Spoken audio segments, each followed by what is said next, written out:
Bom dia, boa tarde ou boa noite. Estamos de volta com mais um episódio do podcast Aperte o Play. Hoje, eu, Guilherme Pires de Souza, aluno do 6º período do curso de Letras da Universidade do Estado do Amazonas, vou apresentar para vocês uma entrevista feita com o professor Iomarley Holanda, especialista no tema de sociedade e cultura amazônica. Nela, discutimos os gêneros contação de história e lenda amazônica, suas origens e relevância cultural para a região. Esperamos que essa conversa sirva como uma retomada, um apanhado geral de tudo que foi apresentado até aqui nos 6 episódios desse podcast.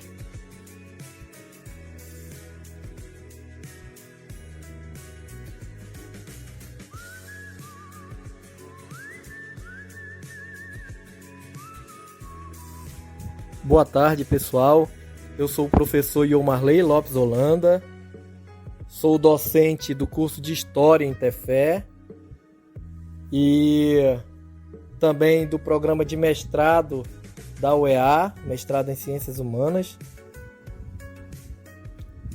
Tenho mestrado e doutorado em Sociedade e Cultura na Amazônia pela UFAM e certa experiência em diversas manifestações socioculturais da Amazônia, especialmente como pesquisador e compositor.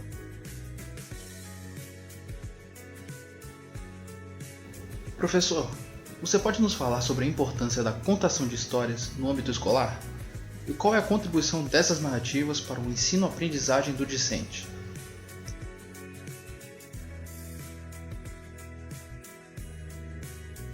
A primeira questão, que versa sobre a importância da contação de história no âmbito escolar, logo nos remete a uma série de elementos assim que são muito importantes no processo de ensino-aprendizagem.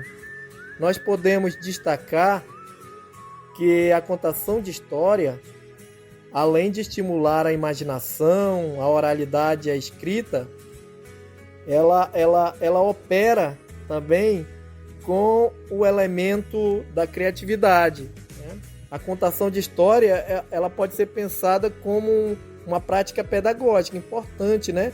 Que exercita essas conexões e tantas outras, né? Fazendo com que os estudantes às vezes se identifiquem, inclusive com as situações presentes naquela narrativa, que desenvolva também mecanismos de lidar com sentimentos e emoções que aquela história traz, né?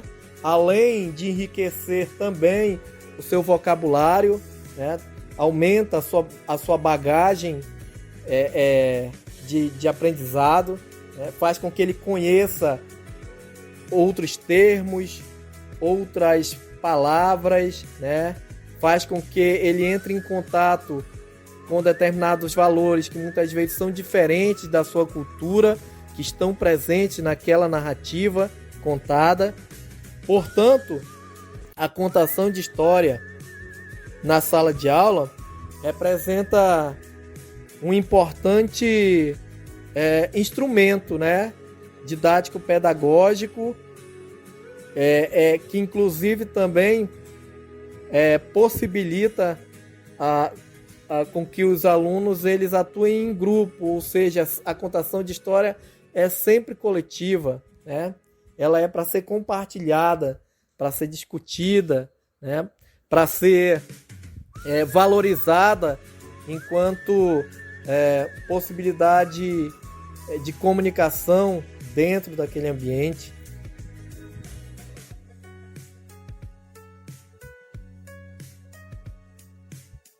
Professor, sabemos que a contação de histórias é um gênero oral bastante antigo. Você pode falar um pouco para nós sobre a origem desse gênero?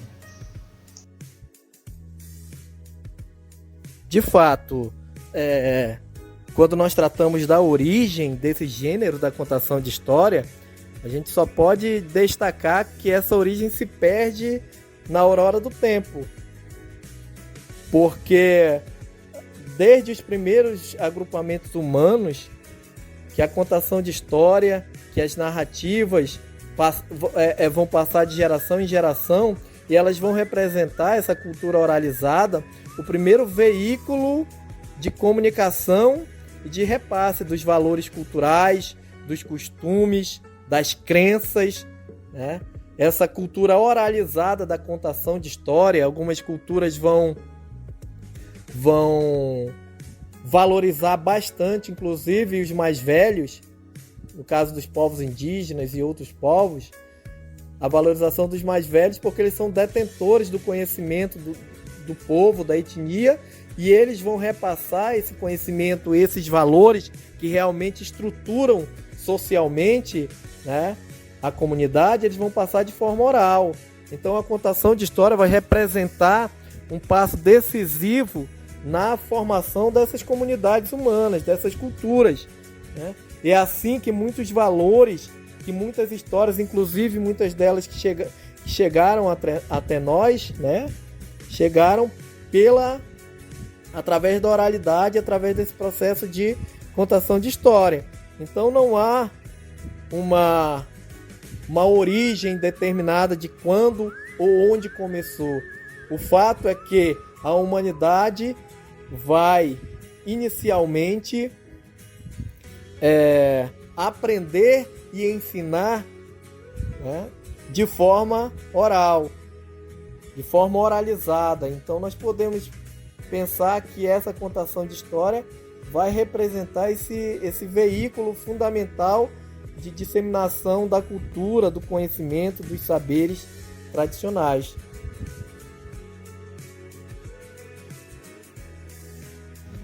Uma questão, professor. As lendas amazônicas, elas são narrativas bastante comuns na nossa região. Nelas, os heróis são seres habitantes da mata, dos rios, e muitos se fundem com características de homens e animais. Esses personagens tornam-se divinos com ações sobrenaturais, que estão em sintonia com os elementos do mundo, como o sol, a lua, os animais, os sons e com a criação de palavras mágicas e de ritos no folclore da região. O senhor pode fazer uma exposição sobre esse tema, mostrando a participação das lendas na cultura popular?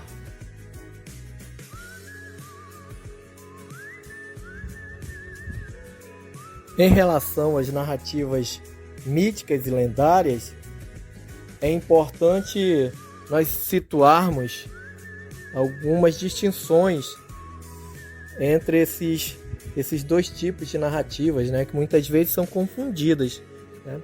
O mito, eles são geralmente narrativas fantásticas, histórias fantásticas, né, que apresentam figuras sobrenaturais, deuses, monstros, criaturas horrendas, né, que servem para explicar determinados fatos, né? O mito pode ser caracterizado, inclusive, como cravejado de metáforas e simbolismos. A mitologia trata dessas divindades, né? Da origem, são os mitos cosmogônicos, que tratam da origem ou da aniquilação do cosmos, do mundo, a origem de determinado fenômeno, né? De determinada planta, de determinado ser. Então, a mitologia, ela carrega essas características. As lendas, elas são relatos que muitas vezes contêm eventos históricos, né? Mas que o tempo e a cultura popular acabam por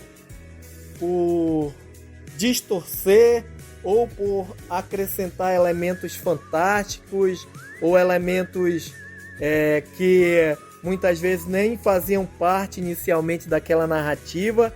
Então ela acaba se tornando parte da cultura popular, uma narrativa da cultura popular que recebe um ar de fantasia, né? Mas que contém alguns elementos históricos no seu cerne, na sua construção. Então existe essa distinção entre a narrativa mítica e a narrativa lendária.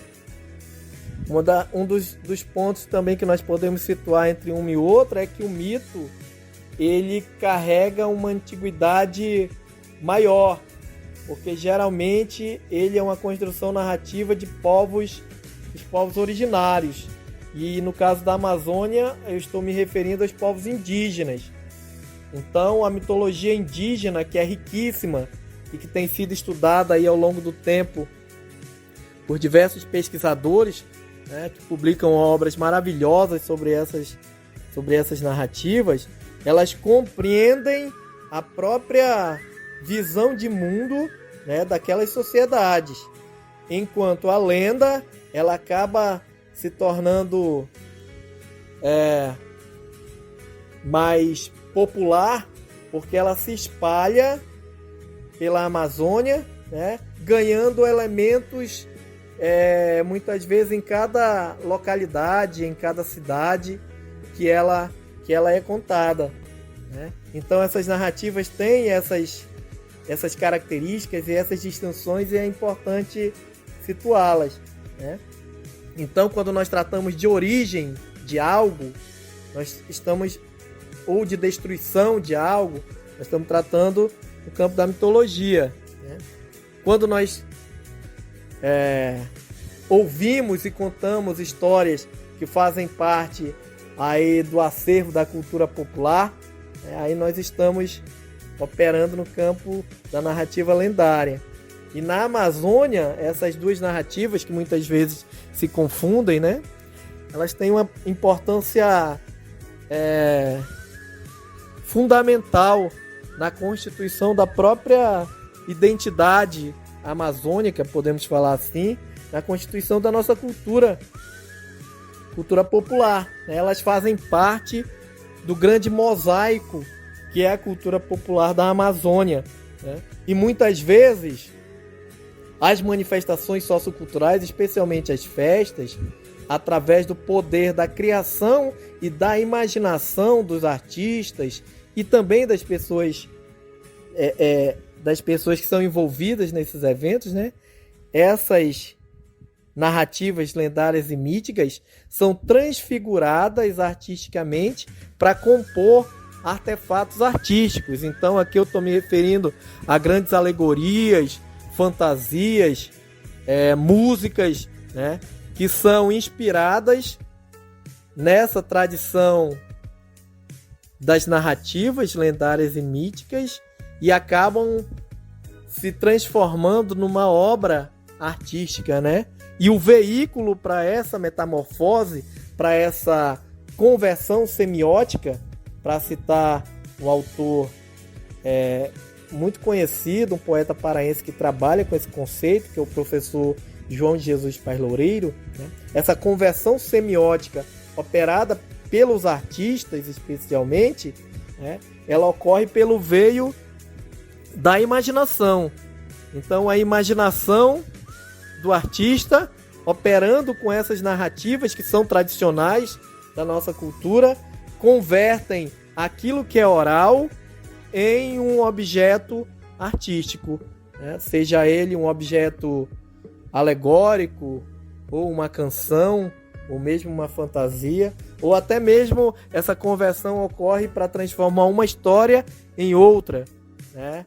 Então é assim que a cultura popular opera, e os agentes dessa transformação dentro dessa cultura popular amazônica, nesse caso específico, são os artistas amazônicos, né? Que têm um conhecimento, seja oral, a partir de ouvir ao longo da vida essas histórias, né? Todos nós, em maior ou em menor grau, entramos em contato com essas histórias, ou seja, através de leituras, de livros, de obras que versam sobre esse imaginário, sobre essas narrativas lendárias e míticas.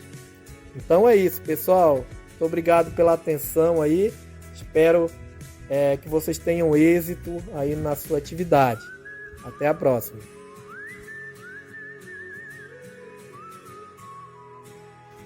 Uma última questão, professor.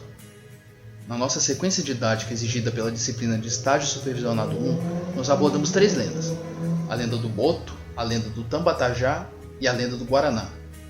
O senhor pode contribuir com uma rápida abordagem sobre alguma dessas lendas?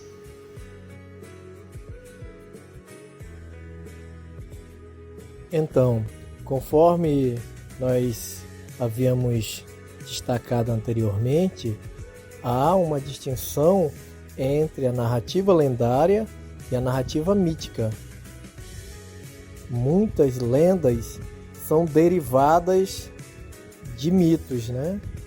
Mas os mitos, eles envolvem, como nós já destacamos, as questões de criação, de destruição do mundo, do cosmos ou do próprio homem, né?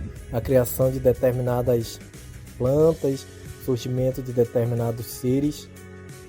Então o elemento mágico fantástico, ele atravessa toda a narrativa mítica, e além disso a narrativa mítica ela é atemporal, ou seja, ela não pode ser situada numa cronologia.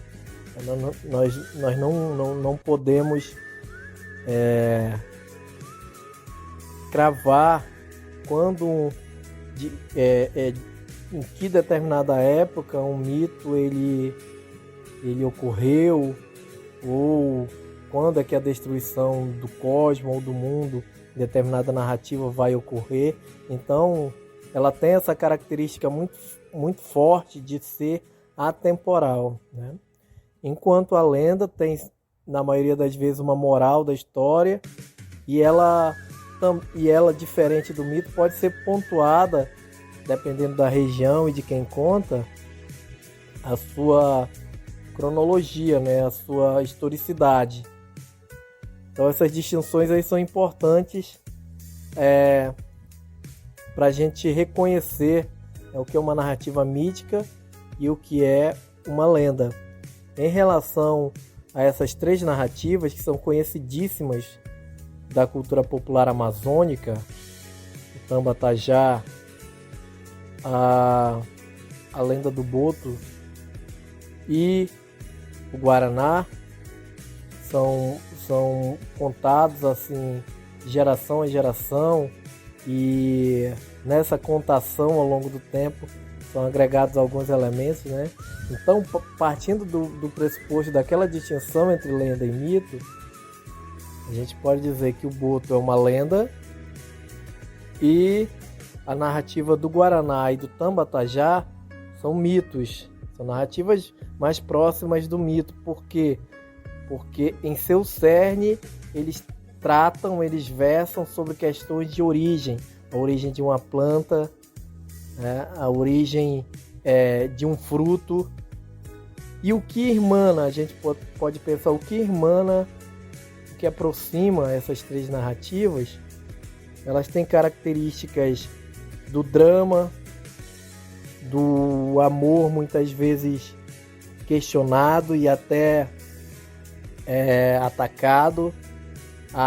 Tem características romanescas assim, que a literatura amazônica vai beber nessa fonte muitas vezes, porque ela traz essas características trágicas, né? Não no sentido de tragédia, de algo, mas de algo assim, da tragicidade do romance, do drama, das relações humanas, que no caso do Tambatajá e do Guaraná são permeadas por elementos mágicos, né? Elementos sobrenaturais. O Boto, a narrativa talvez lendária mais conhecida da cultura amazônica, ele já transpassou a questão da oralidade, né? Ele está presente na cultura popular, nas festas amazônicas, está na nossa literatura, ele está presente nos programas de TV, nas novelas, nos seriados. Então ele já foi transposto semioticamente para outras linguagens que não só aquela da oralidade das comunidades amazônicas, onde essa narrativa ainda é muito poderosa, muito forte, e ela continua sendo contada e recontada, né? O conquistador que aparece em determinadas comunidades vestido todo de branco e que conquista as moças da comunidade, né? E com ela se relaciona para depois ele desaparecer nas águas já em forma de um ninfo, né? O chamado ninfo das águas. Então ele tem características romanescas de um Dom Juan amazônico, de um conquistador, né?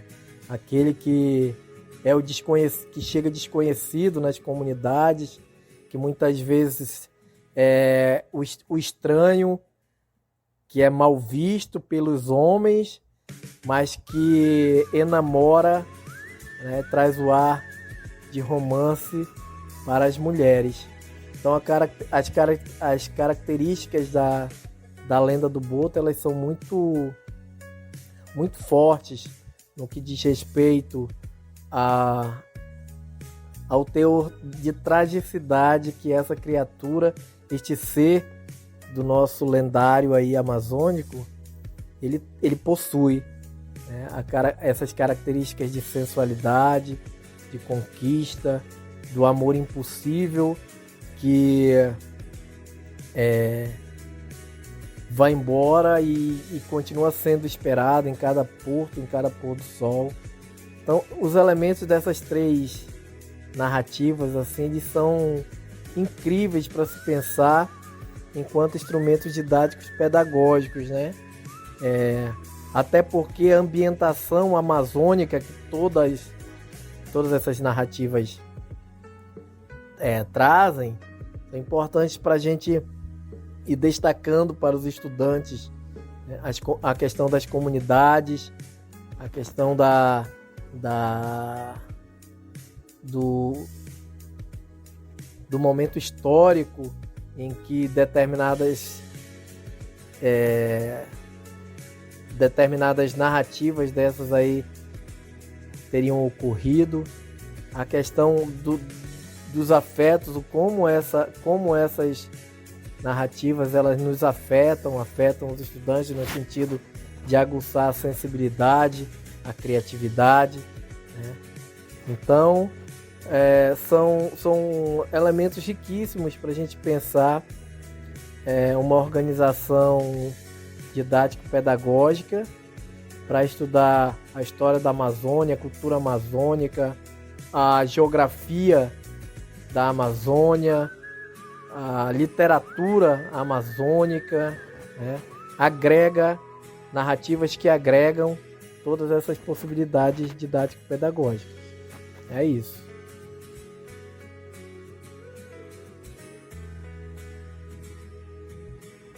Chegamos ao fim desse episódio. Quero agradecer primeiramente ao professor Ion Marley pela valiosa contribuição. Quero agradecer também a todos os ouvintes que nos acompanharam nessa jornada de 7 episódios. Esperamos que o conhecimento das lendas tenha sido valioso e, acima de tudo, prazeroso para todos. E que tenhamos conseguido reforçar não só o seu valor literário, mas como sua importância social e cultural para a nossa região. Um abraço a todos e até a próxima.